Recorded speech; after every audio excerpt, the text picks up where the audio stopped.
The ABC's AM radio program is on a nationwide tour to gauge the pulse of people living in regional and rural Australia in the lead up to the federal election. The residents of the Aboriginal camp known as 1 Mile Dam live in ramshackle corrugated iron houses and only have access to communal bathroom facilities. AM presenter Tony Eastley spoke to one of the camp's elders, David Timber.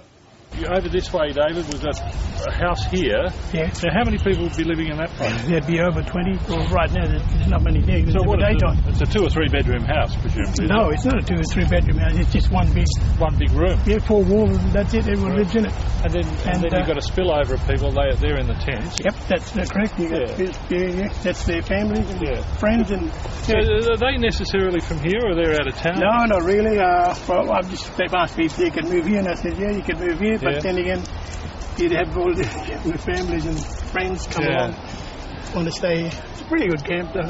Well, it's a lovely camp. I mean, it's a nice area. It's got a beautiful feel to it. Yeah. But I mean, at the end of the day, with a building like this one over here, let's have a look at this one. Yeah. What's with all the things all around the outside of it, all the canvas and stuff? What's happening there? That building used to have walls around it, and there's no walls there now. What's happened to the walls? I remember working for ADF. I knocked it down. I was responsible for knocking the walls down with some other bloke. When I used to work for ADF, the wall came down, and now they're still using it, but with tarpaulins and... So are people living in it, or what? Yeah, there's heaps of people living in there right now. It's not ideal, is it? No, it's not ideal, but you're going to have to make do with what you've got if the government's not going to listen to you.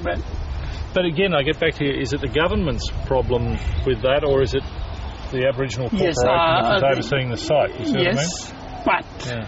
But from when ATSIC was sort of operational, it was their responsibility to put money towards building better housing like the one I live in.